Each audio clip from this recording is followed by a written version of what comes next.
Sairam, the topic for our discussion today is Nirmana Kaya.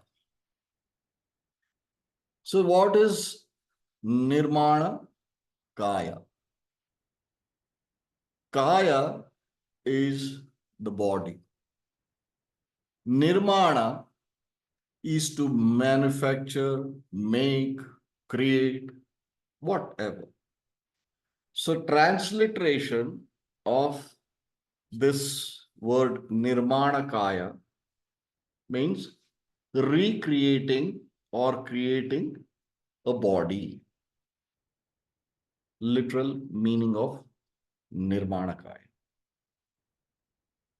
Now, we will dive deep into that subject of Nirmanakaya.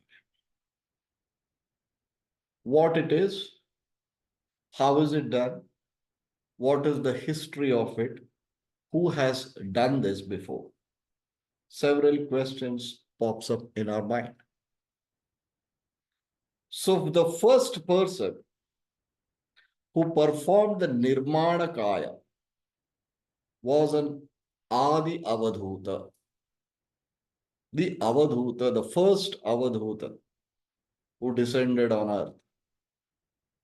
That is Sri Adi Guru Dattatreya. The first person to have performed a Nirmana Kaya is Sri Dattatreya, Adi Guru Dattatreya. What does he do?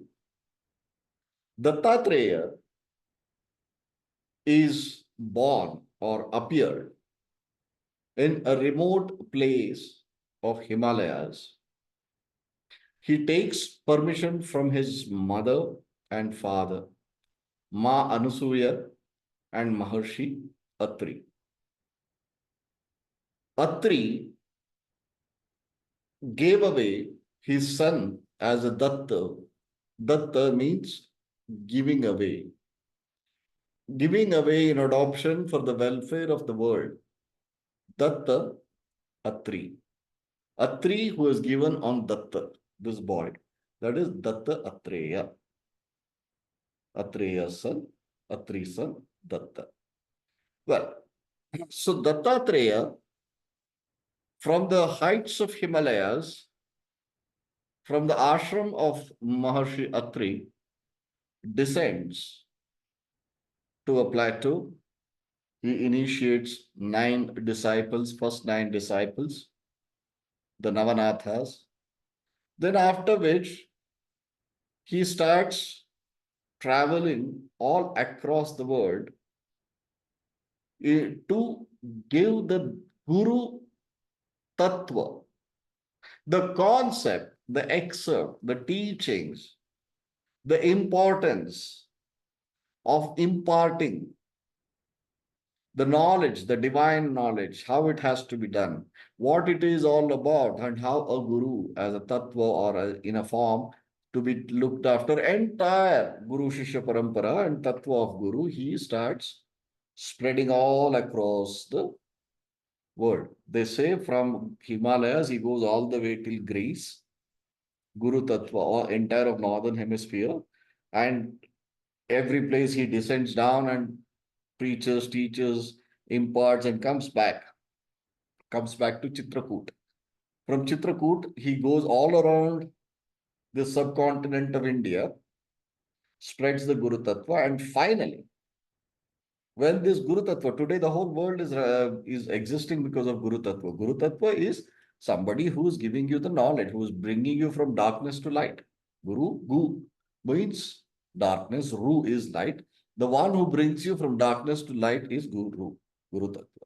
So the whole world is there because of that. Tattva, mother to a child. She is bringing the child out of the darkness, that is ignorance, to knowledge, to everything, at every moment. It is Guru Tattva which is working. So he establishes that. And finally, he goes to a place called Girnar in Gujarat, today's Gujarat. He goes on the top of the mountain. And the body, the physical Sthula Sharira, the physical body of Dattatreya, doesn't disintegrate. He can live in the body to eternity. He is a Chiranjeevi. He is eternal. The Guru Tattva, as long as it is there, Datta is always there everywhere. So when he realizes that the establishment of Guru Tattva is done, now I have to shed this body. I have to move on. At that point of time, he goes to the mountain peak of Girnar. He is wearing his paduka, that is the wooden slippers. And he stands there at one place.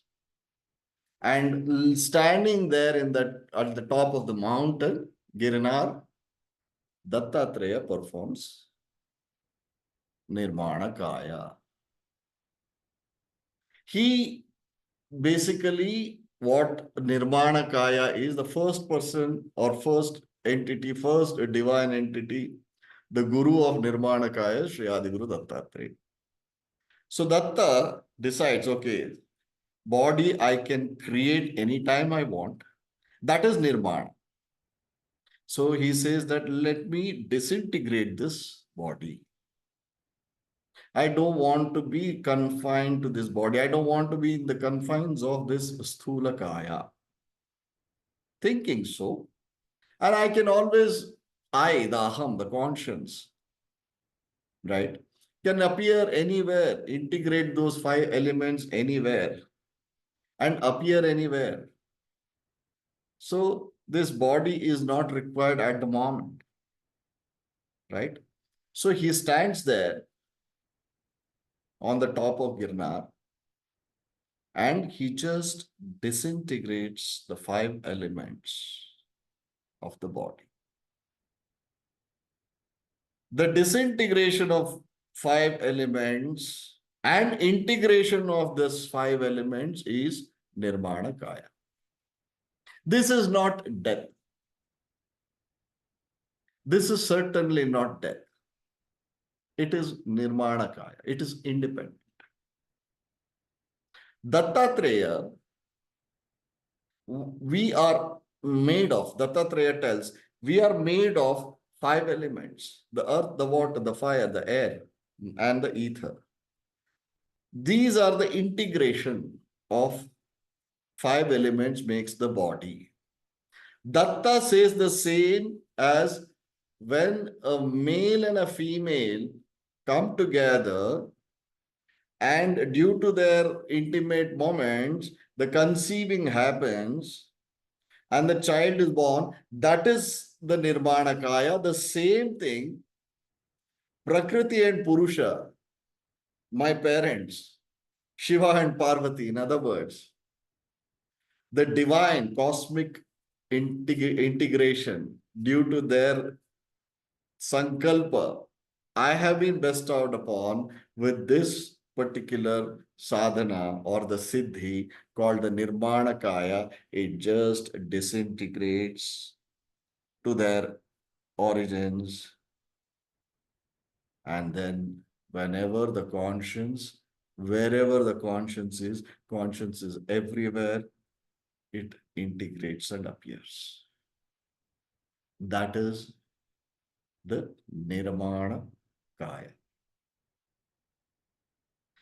Now, that Nirmana Kaya was mastered by the Kashmiri Shaivism, the practitioners of Kashmiri Shaivism in the recent past, many years ago also, thousands and thousands and thousands of years ago.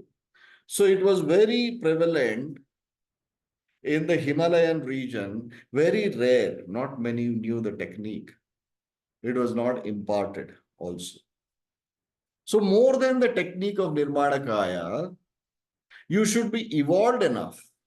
One, when he is evolved to the extent where he is experienced the oneness with every living and non-living being thing in the world. Ishavasyam idam sarvam. I am the every atom and molecule of the whole universe. That state of evolution, spiritual evolution of the conscience happens. Nirmanakaya is easy. Just with a thought, it happens. So, however, the whole process of evolving to that level of performing the Nirmanakaya was not very prevalent or popular, but very secretively kept. And that went to Kashmiri Shaivism. Mainly, they were the custodians. Kashmira is a place which is named after Maharshi Kashyapa.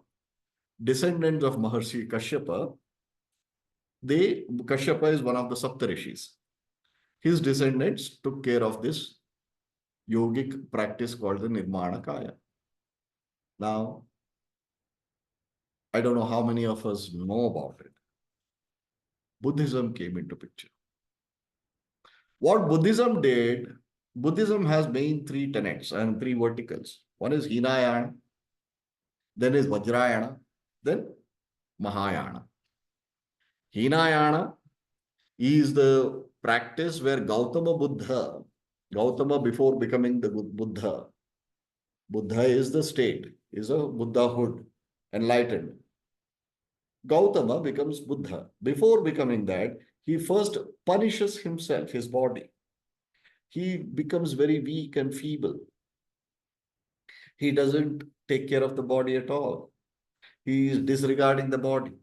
There's nothing. I mean, he's under pain. He is severe fasting, not bothered. He's not eating. He's gone very thin, weak. So he finally realizes after that practice of, punishing the body, and he says, this is not going to help. That is Hinayana. Hina. Hina means low, least. Hina, picture. So that is Hinayana Buddhism. Then came Vajrayana Buddhism. Buddha pampers himself, eating well, nurturing the body, taking care of himself. He puts on a lot of weight. And also in Hinayana, he performs nothing. I mean, he just starts praying for enlightenment and this and that. In Vajrayana, Buddha learns all the tantras, all the tantric practices, everything. Where do they get that from? From Kashmiri Shaivism. They connecting the dots. All the techniques of Kashmiri Shaivism is in Buddhism, Vajrayana Buddhism. They gave different names. They use the Pali Lipi. So they gave different names to different techniques, plenty. Out of which one came was Nirmanakaya. The moment Nirmanakaya is referred to, people will refer it to Vajrayana Buddhism specifically. But Vajrayana Buddhism is completely inspired by, rather it's an extension of Kashmiri Shaivism. No doubt about it. So that is where Nirmanakaya blended with Vajrayana Buddhism. Then came Mahayana, like when Buddha gets enlightenment, nothingness. Their Shunyavada is different from our Shunyavada. In any case, acceptance of pain, there is pain, accept it, and all those things, Ashtapadas and everything went on. Now, that is Mahayana, which is most prevalent in the world today. 70% of the Buddhists are Mahayana Buddhism. But recently, Neo-Buddhists have started Sarvayana. That is Hinayana, Vajrayana, Mahayana put together, Sarvayana. Everything we will absorb and a new order has started. Anyway, that is about Buddhism. In Vajrayana Buddhism, there is this Mantrayana, Tantrayana. In Tantrayana comes Nirmanakaya. We are clear how it came. So now, Nirmanakaya is a practice, as I just mentioned, to disintegrate the body at our own free will and accord and integrate the body at our own free will and accord whenever we want, wherever we want, in different names and forms or in the form that we have been. Dattatreya after disappearing or disintegrating the Kaya, he has appeared in every yuga or every time frame and phase in different bodies. Sripada Sri Vallabha was Dattatreya. Narsim Saraswati was Dattatreya. Swami Samartha is Dattatreya. Akalkut Maharaj. Uh, there is another great, this one, his next birth of Swami Samartha. Manik Prabhu, he is also Purna Dattatreya. Finally, Dattatreya appears in his full form, in the complete form as Sri Sainatha of Shirdi. Purnavatara of Sri Adiguru Dattatreya. Nirmana Kaaya. He comes into that body. He comes as that body, or he comes as that entity. Dattatreya, Purnavatara is Sainatha of Shirdi. So we'll not get into that. I mean, how Purnavatara this and that. But however, Nirmanakaya is performed. Can the ones who have performed the Nirmanakaya can only integrate the elements and come back in a form? Not really. The masters who have shed the body practicing Utkranti, we have just covered the subject Utkranti. So masters who have, performed the Utkranti or in the natural course have shed the body, they also can, as a conscious, perform the Nirmanakaya and appear. Like many other places we see, very prevalent in Mantralaya in South India, Dakshina Bharata, Sri Raghavendra Swamiji, he took the Jivanta Samadhi, but so many people have seen him, even in the recent past. It happened a couple of hundreds of years ago. But they have seen him in physical flesh and blood, performing the Nirmanakaya. Shirdi Sainath Maharaj, our Guru, our Master, has appeared in so many places, in the same form, in the same body, or in some other form, some other body, or whatever, in some other way. He has appeared. We all know that. Some of us have experienced that. So, likewise, the masters who have shed the body also can perform the Nirmanakaya and appear, and again disintegrate the elements into their sources. So that is Nirmanakaya. Nirmanakaya is a Siddhi available by default, attained by default for the masters who have reached the extreme level of oneness with everything in this universe. Ishavasimidam sarvam. I am not in every atom and molecule of the universe. I am every atom and molecule of universe. That is the level they reach. At that point of time, they just disintegrate the five elements to their origin, to their source. And the conscience is eternal and it is omnipresent and omnipotent. Wherever it is being drawn by prayers or sankalpas by any of the disciples or the bhaktas, the devotees, it appears there. The conscience appears there, and should it be necessary, the five elements come together and in a form they come. The moment that is done, they just disappear. That is Nirmanakaya. Right? So the master who performed the Nirmanakaya, the most popular master who performed the Nirmanakaya, who performs every other day in this world also, is our revered, the most revered, our master, the Mahavatar Babaji. Mahavatar Babaji, after traveling, we know the story. He is born in extreme south. So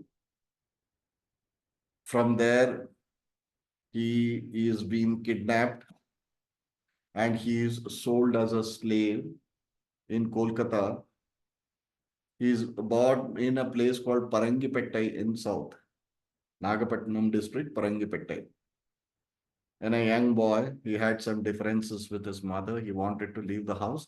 But during that process, somebody kidnaps him, sells him as a slave in Kolkata.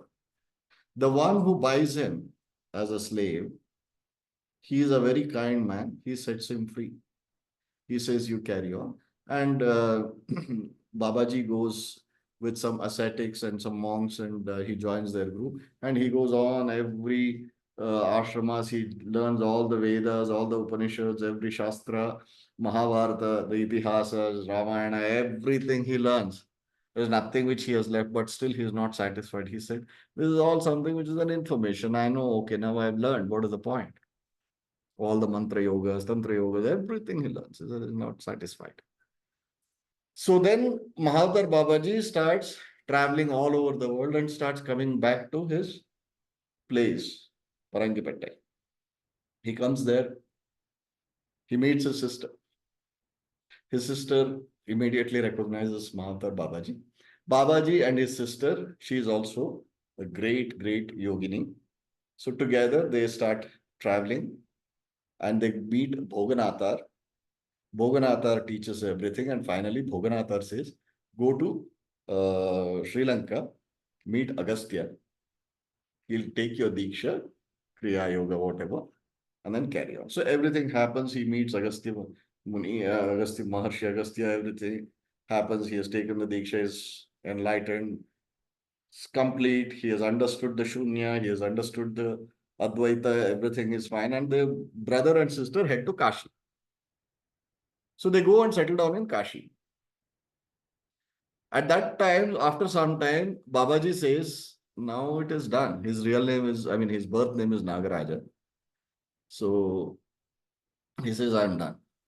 So I'll just leave the body. There's no point. Kriya Yoga I've already taught. So I'll continue to teach.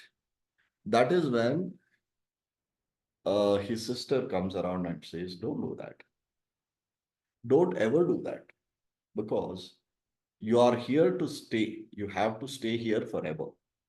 And whenever there is a necessity for a yogic order to be established, whenever a new yogic order has to be established, your presence is a must. Without that, it doesn't happen. So you must be here. So he says, I'm always here, but not in the body. She says, no, in the same way, same form. You have to remain. Otherwise, people will not recognize. People will not accept. Sri Dattatreya comes in different names and forms. That's fine. But you can't do that because you are here to guide and navigate the yogic orders, which is to come in for centuries. As long as a mankind exists, so you have to remain in the same. So that is when Babaji says, I'll do that. Fine, I'll remain as it is, same. But right now, I'll perform Nirmana Kaaya, where I'll disintegrate the body into their origin of elements. And whenever anybody prays or calls for me, calls on me, I will immediately go there. I'll be there with them. I'll be with them within them. I'll guide them and teach them and look after them, their spiritual progression. Should they want, I shall also integrate the elements and I shall physically give them the darshan. So physically, I will appear and give them the darshan and I'll look after them. So sister says, fine. Yeah, because he says, I cannot defy the laws of nature. Laws of nature is very clear that body has to wither away. So when he says that, she says, fine, accepted. At least, how do I know what happens that if nobody has prayed for you or called for you, you won't appear? How do I see you? Then he says, every Kumbh Mela, I will appear for sure. Entire of Kumbh, I will come in physical form. I'll give darshans to many people. I will come and visit you also. So this is a word Mahavatar Babaji gives it to his sister. And then he performs the Nirmanakaya. He just disintegrates. And we, the Saipanthis, the Avadhutas of Saipanth, who practice Shunya Kriya is blessed by Mahavatar Babaji at Kashi. We all know that. Unfortunate that Mahavatar Babaji has given us the darshana in flesh and blood. We are all blessed. And any yogic order, if it has to you be in existence, the genuine one, the true one, the real one, it has to be blessed by Mahavatar Babaji. He's a master of all the yogas, right? So this is about Nirmana Kaya. Thank you. Thank you, everybody. Thanks for your patient hearing. Saram. Saram.